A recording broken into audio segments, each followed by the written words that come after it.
Welcome back to नैंसरी classes and this is Naishri. आज की इस वीडियो में हम हिंदी में लेखक और रचनाएं पढ़ने वाले हैं। आपके पैट के सिलेबस में एक टॉपिक मेंशन किया गया है लेखक और रचनाओं से संबंधित। आइए देखते हैं। यहाँ पर मैंने कोशिश की है कि जो आपकी महत्वपूर्ण रचनाएँ हैं उनको मैं यहाँ पर शामिल कर पाऊँ, तो उन सभी को मैंने यहाँ पर रखा हुआ है जो कभी ना कभी एग्ज़ाम में पूछे गए हैं, उन सभी को यहाँ पर लिया है। सबसे पहले कुछ पॉइंट्स मैं अपने आप से आपको बताना चाहूँगी, आप वो नोट कर लीजिएगा। अगर आपसे पूछा जाए हिंदी साहित्य का पहला इतिहास, हिंदी साहित्य का पहला इतिहास,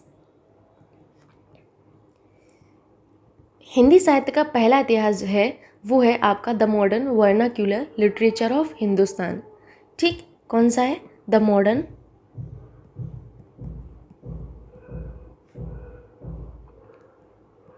ये मॉडर्न लिखा हुआ है, द मॉडर्न वर्नाक्यूलर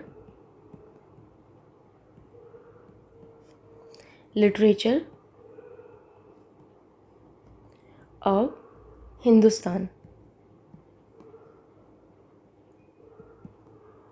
ठीक, अगर हम बात करें हिंदी साहित्य को व्यवस्थित करने का श्रेय किसको जाता है, तो हिंदी साहित्य को व्यवस्थित करने का श्रेय लिख लीजिएगा, मैं लिख ही देती हूँ। ठीक है, हिंदी 1 मिनट,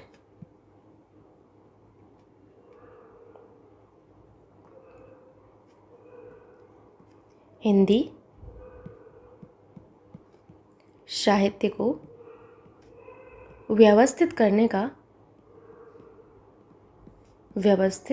करने का श्रेय आपके आचार्य रामचंद्र शुक्ल को जाता है। किसको? आचार्य रामचंद्र शुक्ल को।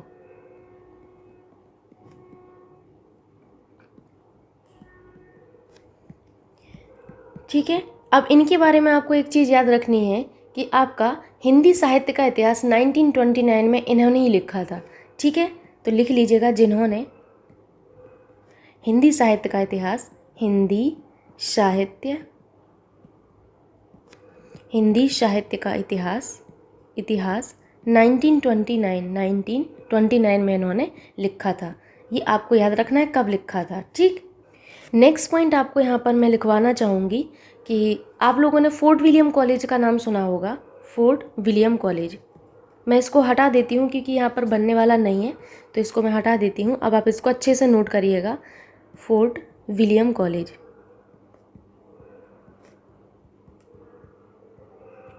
फोर्ट विलियम कॉलेज की जो स्थापना है वो लॉर्ड वेलेस्ली ने जॉन गिलक्राइस्ट की अध्यक्षता में की थी। किसने? लॉर्ड वेलेस्ली ने जॉन गिलक्राइस्ट की अध्यक्षता में, जॉन गिलक्राइस्ट की अध्यक्षता में। ठीक है, फोर्ट विलियम कॉलेज आप सभी को पता है ना कहाँ पर है, तो ये फोर्ट विलियम कॉलेज आपका कोलकाता में है। ठीक है, स्थापना कब की गई थी? तो स्थापना अगर आप मोटा मोटा याद रख लेंगे तो ही अच्छा है। इसकी स्थापना 1800 के टाइम हुई थी। ठीक है, पूरा मैं लिख देती हूँ, 10 जुलाई। आपको 10 जुलाई याद नहीं रखना है, आपको बस 1800 याद रखना है, यही महत्वपूर्ण है। इसमें सबसे ज़्यादा महत्वपूर्ण ये है कि यहाँ पर आपके 2 लोगों को नियुक्त किया था लॉर्ड वेलेस्ली ने। एक तो थे आपके लल्लू लाल और एक थे आपके सदल मिश्र। बस इसीलिए इतना बताने के लिए मैंने आपको इतनी सारी चीज़ें बताई हैं। इन्होंने किन को नियुक्त किया था?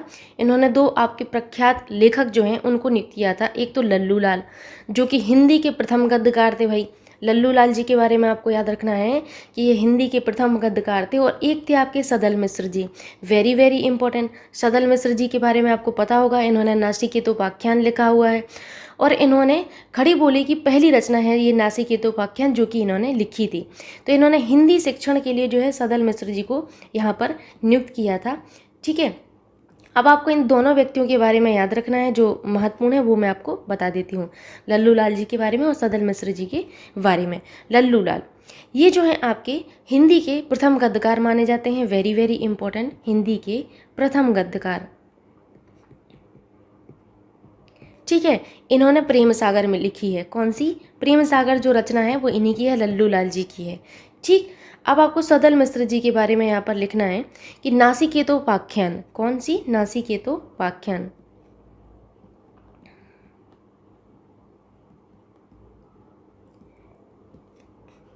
नासिक की तो पाख्यान जो है ये खड़ी बोली की पहली रचना है। किसकी? खड़ी बोली की। ठीक है, खड़ी बोली की पहली रचना। तो यहाँ पर मैं फर्स्ट लिख देती हूँ, फर्स्ट रचना आप पहली लिखिएगा। ठीक, ये आपको यहाँ पर याद रखना था। अपार्ट फ्रॉम दिस मैं एक चीज़ और बताना चाहती हूँ, रानी केतकी की कहानी का दूसरा नाम क्या है? तो रानी केतकी की कहानी ईसा अल्लाह खां द्वारा लिखी गई है और उदयभान, इनका जो दूसरा नाम है वो है उदयभान चरित। तो इसको मैं हटा देती हूँ। अब मैं आपको यहाँ पर बताने वाली हूँ रानी केतकी की कहानी। एक चीज़ मैं आपको बोल देती हूँ, यहाँ पर मैं ये सोचकर नहीं पढ़ा पाती हूँ कि मैं सिर्फ पैट का पढ़ाऊँ और 10 लाइन आपको पढ़ा के ख़त्म कर दूँ। यहाँ पर मेरा उद्देश्य ये है कि आप जो भी पढ़ें वो सटीक पढ़ें, ताकि आपको आगे प्रॉब्लम ना हो। ठीक, तो रानी केतकी की कहानी अगर आप पढ़ लेंगे तो कोई प्रॉब्लम वाली बात नहीं है, आप ही को फ़ायदा होगा। एग्ज़ाम में कैसा भी क्वेश्चन पूछा जा सकता है आपसे।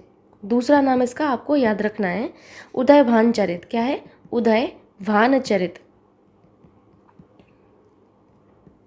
लेखक कौन है? तो मैं आगे नेक्स्ट पॉइंट जो है उसमें लेखक लिख देती हूँ, नहीं तो आप कंफ्यूज हो जाएंगे, कहीं उदयभान चरित आप लेखक ना बता दें। तो इनके जो लेखक हैं वो हैं ईशा अल्लाह खां।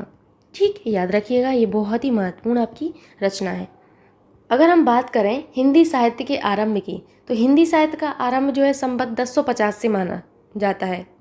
किसके अकॉर्डिंग? आचार्य रामचंद्र शुक्ल जी के अकॉर्डिंग ही यहाँ पर मैं आपको जो भी चीज़ें बताऊंगी हिंदी में उन्हीं के अकॉर्डिंग बताऊंगी।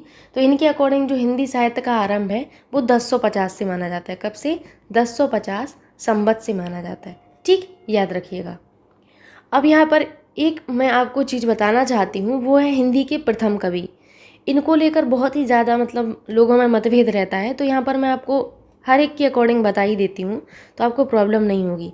हिंदी के प्रथम कवि, अगर आपसे पूछा जाए हिंदी के प्रथम कवि कौन है, तो आपको किन किन को याद रखना है? आपको 3 लोगों को याद रखना है। पहला तो आपको याद रखना है सरहपाय को। किसको? सरहपाय को। दूसरा आपको याद रखना है शालीभद्र सूरी को। किसको? शालीभद्र सूरी जी को। ठीक, तीसरा आप लोगों को याद रखना है स्वयंभू को। किसको? स्वयंभू को। स्वयंभू। अब आप सोचेंगे कि अगर एग्ज़ाम में हमारे तीनों ऑप्शन आ गए तो हम क्या करेंगे? तो आपको ऑप्शन में दिया जाएगा राहुल शांकृत्यायन के अकॉर्डिंग कौन है, तो याद रख लीजिएगा राहुल शांकृत्यायन के अकॉर्डिंग सरहपाय जो हैं प्रथम हिंदी के कवि हैं। ठीक, अगर हम बात करें डॉक्टर गणपति चंद्र गुप्त के अकॉर्डिंग, डॉक्टर गणपति चंद्र गुप्त के अकॉर्डिंग, तो इनके अकॉर्डिंग शालीभद्र सूरी हैं। आपको दिया जाएगा किसके अकॉर्डिंग? नहीं तो फिर आपको ऑप्शन में कोई नाम नहीं दिया जाएगा, कोई एक ऑप्शन दिया जाएगा, तो सरहपाय देंगे या शालीभद्र सूरी देंगे या स्वयंभू देंगे। ठीक है, तो आपको स्वयंभू में याद रखना है कि ये जो है रामकुमार वर्मा के अकॉर्डिंग हिंदी के प्रथम कवि हैं। ठीक, तो ये आपको याद रखना है, महत्वपूर्ण है। अब हम चलते हैं यहाँ पर जो लिखा हुआ है उसको एक बार देख लेते हैं। 1 मिनट। समझ में आ रहा है आप लोगों को जो पढ़ाया जा रहा है? सबसे पहला है संदेश रासक। संदेश रासक जो है आपका अब्दुल रहमान ने लिखा है। किसने? अब्दुल रहमान ने लिखा है। हमीर रासो सारंगधर ने लिखा है। ठीक है, विजयपाल रासो नल सिंह ने लिखा है। नरपति नाल ने विशल देव रासो लिखा है। ठीक है, पृथ्वीराज रासो किसके द्वारा लिखा गया है? पृथ्वीराज रासो हमारा चंद्रवरदाई के द्वारा लिखा गया है। यहाँ पर आपके लेखक लिखे गए हैं इस साइड। ठीक, और ये आप उनकी रचनाएं हैं। इस तरीके से आपको याद रखना है। कीर्ति पताका किसने लिखा है? कीर्ति पताका विद्यापति ने लिखा है। ठीक, एक चीज़ मैं आपको यहाँ पर बताना चाहूँगी, यहाँ पर देखो रासों की बात की गई है, यहाँ पर रासों की बात की गई, इस वजह से मैं आपको रासों के बारे में एक चीज़ बताना चाहती हूँ। पहला तो यहाँ पर एक सीक्वेंस देखिए गड़बड़ हो गया है। विशल देव रासो आपका नरपति नाल ने लिखा है, मैंने बोला सही था, लेकिन यहाँ पर जो मिस्टेक है उसको करेक्ट कर लीजिएगा आप लोग। अब मैं यहाँ पर आपको रासो साहित्य के बारे में एक चीज़ बताना चाहती हूँ जो कि बहुत ही महत्वपूर्ण है। आइए जानते हैं रासो साहित्य के बारे में। रासो साहित्य, इसी तरीके से आपको हेडिंग करनी है रासो साहित्य के बारे में। रासो साहित्य का जो अन्य नाम है वो क्या है, शायद आपको पता होगा। तो रासो साहित्य का अन्य नाम है चारण साहित्य। क्या है? चारण साहित्य। रासो साहित्यों की संख्या कितनी है? तो इनकी संख्या जो है वो है 12। अगर हम इनकी भाषा की बात करें तो इनकी भाषा जो है वो है ब्रज भाषा। कौन सी भाषा है? ब्रज भाषा। और अगर हम इनकी शैली की बात करें कि इनकी शैली कौन सी है, तो इनकी शैली है डिंगल पिंगल। कौन सी है? डिंगल पिंगल। डिंगल पिंगल, याद रखिएगा। ठीक, ये आपको याद रखना है। अब यहाँ पर आपको मैं बताने वाली हूँ परमाल रासो के बारे में। किसके बारे में? Parmal Raso, very very important. Parmal Raso के बारे में इसलिए बताने वाली हूँ क्योंकि इसे आलाखंड भी कहते हैं। क्या कहते हैं? आलाखंड। ये पूछा जाता है एग्जाम में, आलाखंड किसे कहते हैं? तो परमाल रासो को कहते हैं। किसने लिखा है? जगनिक ने लिखा है। किसने? जगनिक ने। आप लोगों ने अलाउद्दौला का नाम सुना होगा। ये आपके महोबा के 2 भाई थे, अलाउद्दौला जी। इनकी वीरता का वर्णन आपके परमाल रासो में किया गया है। ये एग्जाम में बहुत बार पूछा जाता है, इसीलिए मैंने आपको बता दिया। तो याद रखिएगा, ये यूपी का है, इसीलिए आपको याद ही रखना है। ठीक, ये परमाल रासो जो है, इसमें हमारे अलाउद्दौला के बारे में वर्णन किया गया। आलाखंड इसको कहते हैं। अलाउद्दौला कहाँ के थे? महोबा के 2 वीर भाई थे। तो इनकी एक भाई की जो है मृत्यु हो जाती है युद्ध लड़ते लड़ते, जिस वजह से ये पूरा यहाँ पर वीरता का इनकी वर्णन किया जाता है। अब हम दूसरी बात करें किसकी? पृथ्वीराज रासो की। पृथ्वीराज रासो। पृथ्वीराज रासो में आपको याद रखना है कि जो ये पृथ्वीराज रासो है, वीरगाथा काल का सबसे प्रसिद्ध प्रबंध काव्य माना जाता है। साथ ही साथ हिंदी का प्रथम महाकाव्य तथा कवि चंद्रवरदाई को कुछ लोगों ने प्रथम कवि भी माना। चंद्रवरदाई को प्रथम कवि आचार्य रामचंद्र शुक्ल ने माना। तो यहाँ पर देखिए बहुत प्रॉब्लम हो जाती है कि प्रथम कवि किसको माने। तो ये भी याद रखना है कि किसके अकॉर्डिंग कौन है। आचार्य रामचंद्र शुक्ल ने जी तो चंद्रवरदाई जी को प्रथम कवि मान लिया। आपको बस पृथ्वीराज रासो में इतना ही याद रखना है जो आपके लिए महत्वपूर्ण है, वो मैं आपको बता देती हूँ कि इनके बारे में महत्वपूर्ण ये है कि हिंदी का प्रथम महाकाव्य आपका यही है। हिंदी का प्रथम महाकाव्य, हिंदी का प्रथम महाकाव्य कौन सा है? पृथ्वीराज रासो। पृथ्वीराज रासो को सुख सखी संवाद भी कहा गया। क्या कहा गया? सुख सखी संवाद। सुख सखी, शायद ये चीज़ें आपने पहले नहीं पढ़ी होंगी, लेकिन याद रख लीजिएगा। सुख सखी संवाद इनको हजारी प्रसाद द्विवेदी जी ने कहा है, ये आपको याद रखना है। पृथ्वीराज रासो किसने लिखा है? चंद्रवरदाई जी का है, ये याद रखिएगा, यहीं पर लिखा हुआ है, तो कोई बड़ी बात है नहीं है।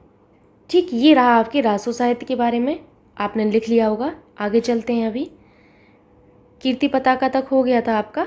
नेक्स्ट है आपका स्थूलीभद्र रास, जो कि जिनधर्म सूरी जी के द्वारा लिखा गया है। भारतेश्वर बाहुबली रास शालीभद्र सूरी ने लिखा है। रेवंतगिरी रास विजय सेन सूरी ने लिखा है। जयचंद्र प्रकाश जो है आपका भट्ट केदार का है। शब्दानुशासन वेरी वेरी इंपॉर्टेंट, हेमचंद का है। ये शब्दानुशासन किसका है? हेमचंद। आप लोगों को एक और याद रखना है, हठ योग कृति।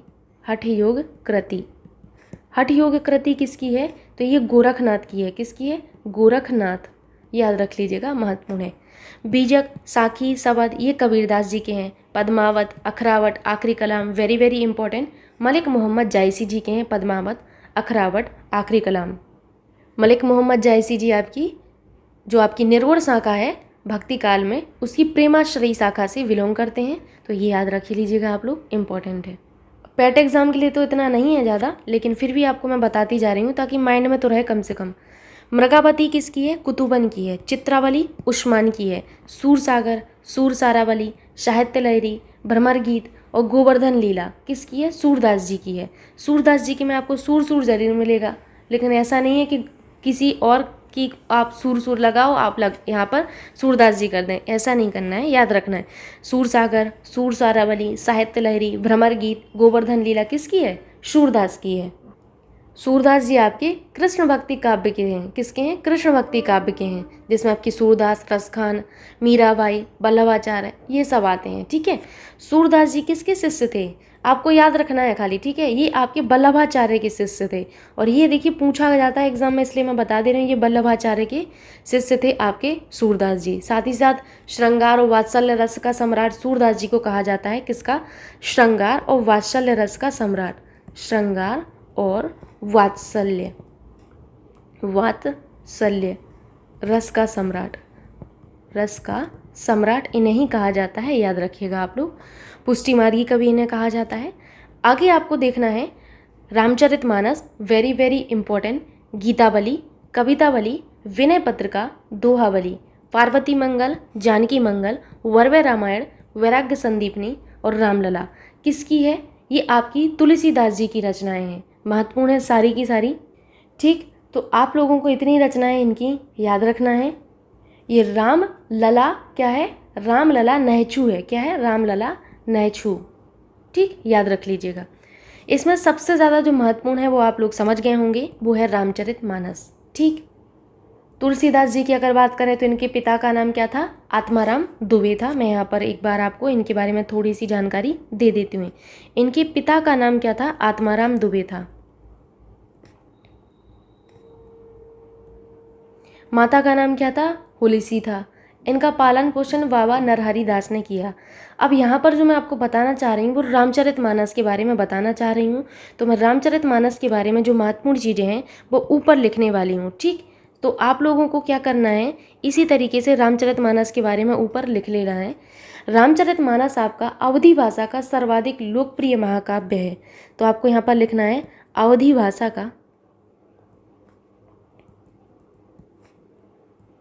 सर्वाधिक लोकप्रिय महाकाव्य, लोकप्रिय महाकाव्य है कौन सा? आपका रामचरितमानस। ठीक, वेरी वेरी इंपॉर्टेंट। आपका ये जो रामचरितमानस है ये दोहा चौपाई में लिखा गया महाकाव्य है। तो लिख लीजिएगा, दोहा चौपाई में लिखा गया महाकाव्य। दोहा चौपाई, पूछा जाता है कई बार कि ये किस शैली में लिखा गया, तो दोहा चौपाई में लिखा गया महाकाव्य है, लिखा गया महाकाव्य है। देखिए, मेरी ड्यूटी ये है कि मैं आपको हर एक चीज़ बताऊं।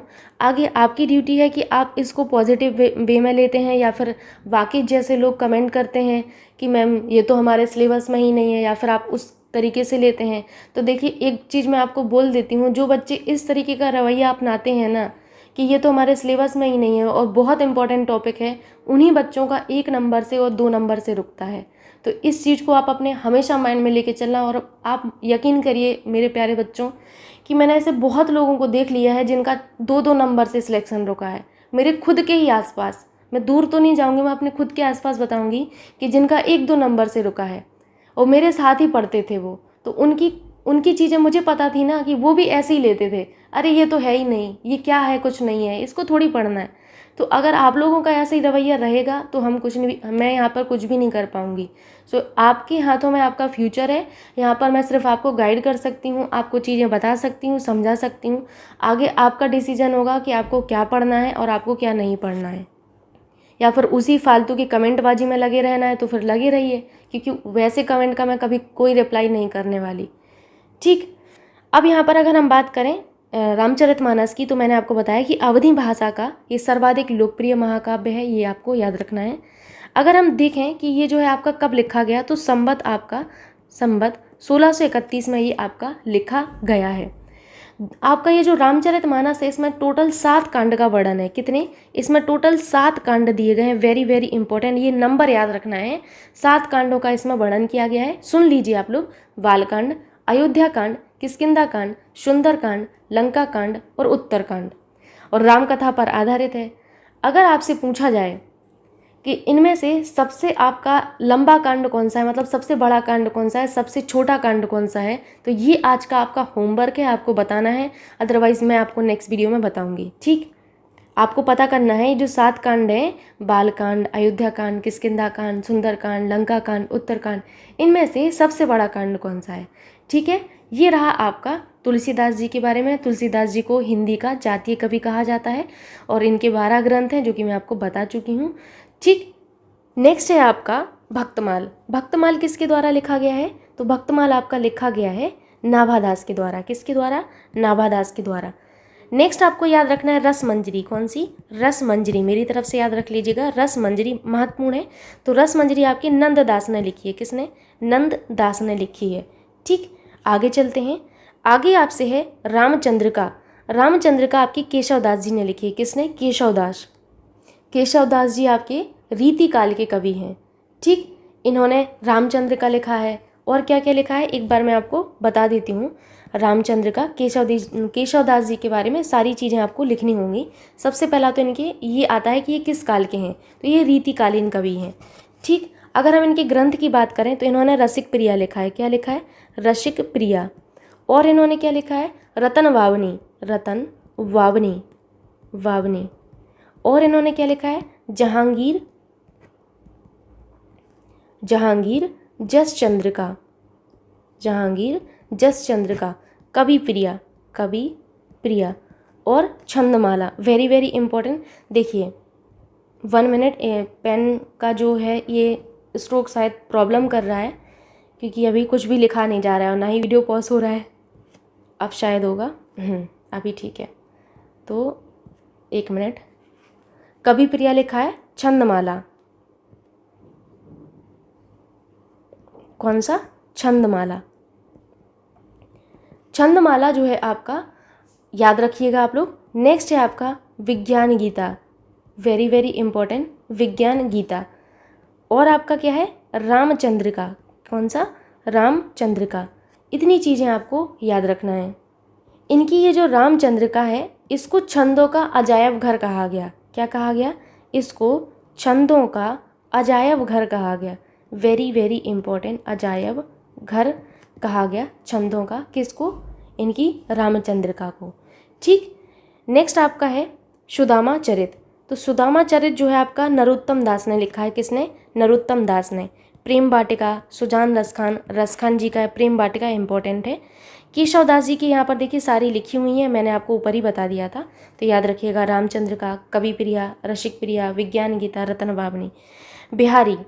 बिहारी आपके एक रीतिकालीन कवि हैं, तो याद रखिएगा। बिहारी जहांगीर के समकालीन थे। किसके?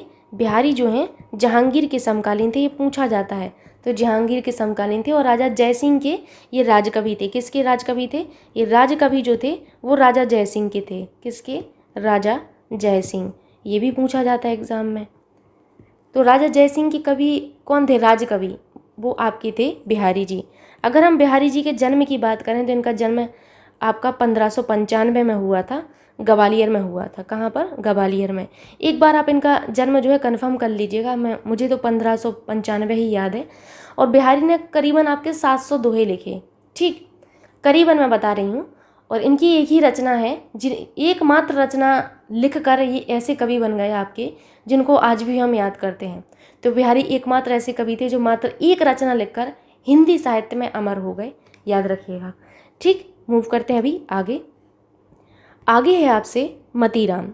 मतीराम जी ने क्या क्या लिखा है? मतीराम ने लिखा है ललित ललाम। अब यहाँ से देखिए आपका सीक्वेंस पलट गया है ऊपर, थोड़ा जो 1-2 आपकी रचनाएं वहाँ से, कि पहले मैंने लेखक लिखे हैं फिर इनकी रचनाएं लिखी हुई हैं। ठीक, तो मतीराम ने ललित ललाम लिखा है। और देखिए ये नेक्स्ट है आपका। ठीक, तो ये आपका नेक्स्ट होना चाहिए। भूषण ने क्या क्या लिखा है? भूषण ने शिवराज भूषण लिखा है, शिवा बावनी लिखा है, छत्रसाल दशक लिखा है। मीराबाई, वेरी वेरी इंपॉर्टेंट, इन्होंने नरसिंह जी का मायरा और गीत गोविंद लिखा है। क्या क्या लिखा है इन्होंने लिखा है नरसिंह जी का मायरा, गीत गोविंद, और इन्होंने राग सोठा भी लिखा है, गीत गोविंद टीका। ठीक, गीत गोविंद टीका। और क्या लिखा हुआ है? और इन्होंने लिखा है राग सोठा। और ये किसकी शिष्या थी? मीराबाई। ये रैदास यानी कि आपके रविदास, रैदास यानी कि ये रविदास की शिष्या रही हैं आपकी, रैदास की। ठीक, नेक्स्ट है आपका बोधा। बोधा ने क्या लिखा है? इश्कनामा। इश्कनामा किसकी कृति है? बोधा की कृति है। गुरु गोविंद सिंह ने क्या लिखा है? 16 वर्ष प्रकाश। रसखान ने सुजान रसखान प्रेम वाटिका। केशव दास ने रसिक प्रिया, रतन बामनी, जहांगीर जसचंद्र का कवि प्रिया, छंदमाला, विज्ञान गीता। ये मैं आपको ऊपर ही बता चुकी हूँ। नेक्स्ट है आपका घनानंद। घनानंद ने क्या लिखा है? कोकसार और सुजान सागर लिखा है। क्या क्या लिखा है? कोकसार और सुजान सागर। नेक्स्ट है महावीर प्रसाद द्विवेदी। इन्होंने अर्थशास्त्र लिखा है और प्राचीन पंडित और कवि जूही की कली।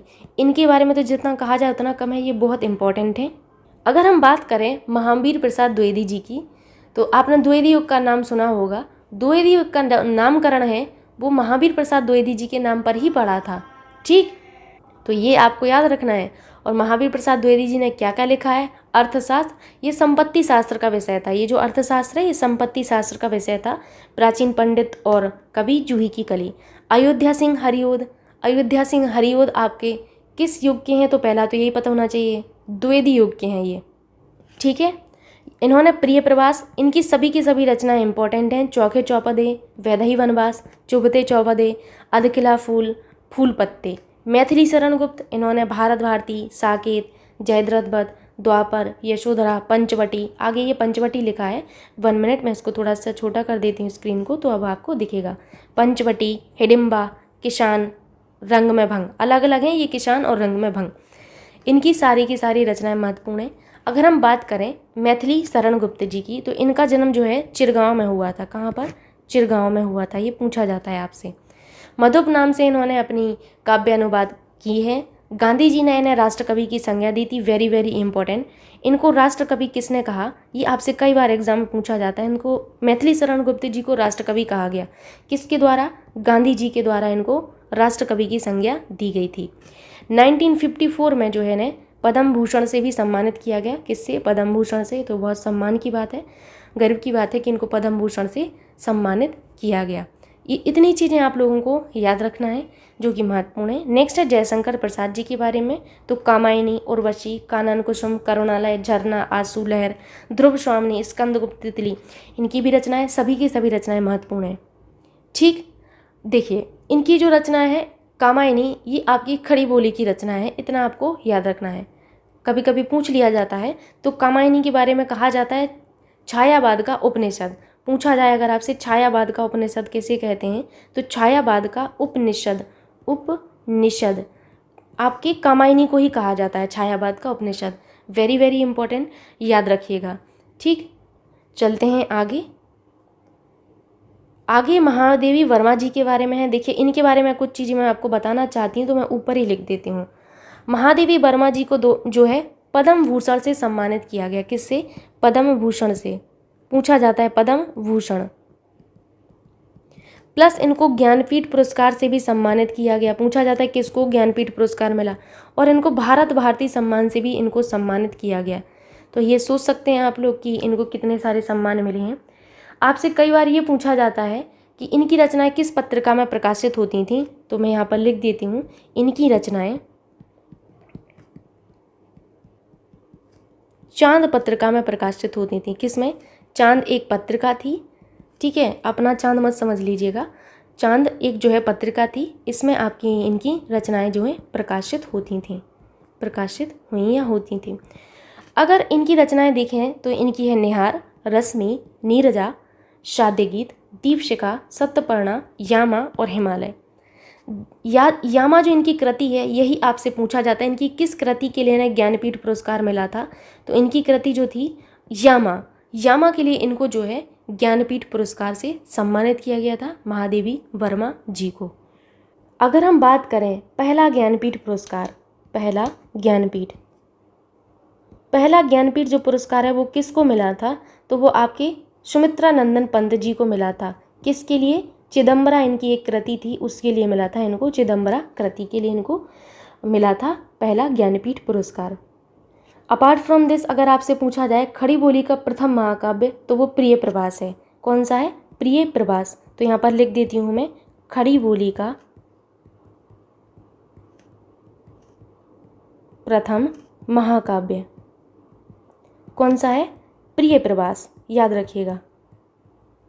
ठीक, तो इतनी चीज़ें आप लोगों को याद रखना है।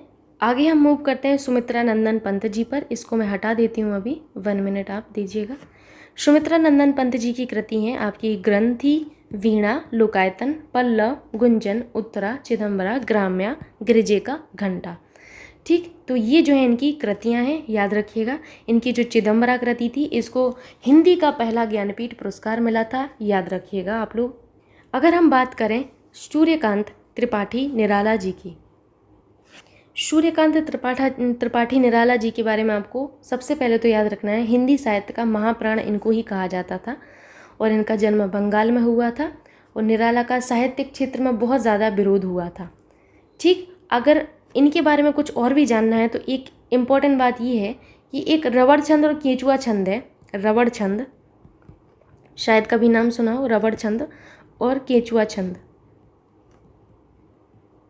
रबड़ छंद और केचुआ छंद इन्हीं की कविताओं का संग्रह है, याद रखिएगा। इनकी जो रचना है वो है अनामिका, गीतिका, तुलसीदास, वेरी वेरी इंपॉर्टेंट, कुकुरमुत्ता, अणिमा, आराधना, पंचवटी प्रसंग।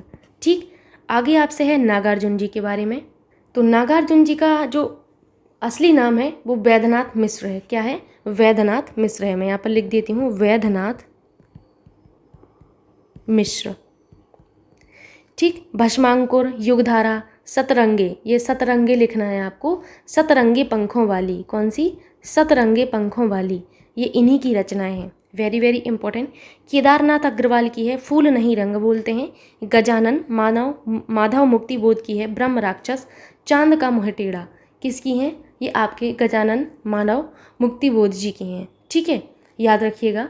साथ ही साथ रामधारी सिंह दिनकर जी की कृतियाँ जो हैं वो बहुत इंपॉर्टेंट हैं। रेणुका, हुंकार, कुरुक्षेत्र, रश्मिरथी, उर्वशी, खड़ग और वीणा, अर्धनारीश्वर, ईर्ष्या तू ना गई मेरे मन से, ये अलग अलग हैं। अर्धनारीश्वर अलग है और ईर्ष्या तू ना गई मेरे मन से ये इनकी अलग कृति है। ठीक, अब रामधारी सिंह दिनकर जी की एक कृति है कुरुक्षेत्र। कौन सी है? कुरुक्षेत्र। कुरुक्षेत्र के बारे में आपको ये याद रखना है कि आधुनिक युग की गीता इसे ही कहा जाता है। कुरुक्षेत्र को आधुनिक युग की गीता कहा जाता है। आधुनिक युग की गीता, युग की गीता कहा जाता है इनकी कुरुक्षेत्र को। ठीक है, मूव करते हैं अभी आगे। आगे है रामविलास शर्मा जी के बारे में। तो रामविलास शर्मा ने लिखा है विराम चिन्ह, आस्था और सौंदर्य।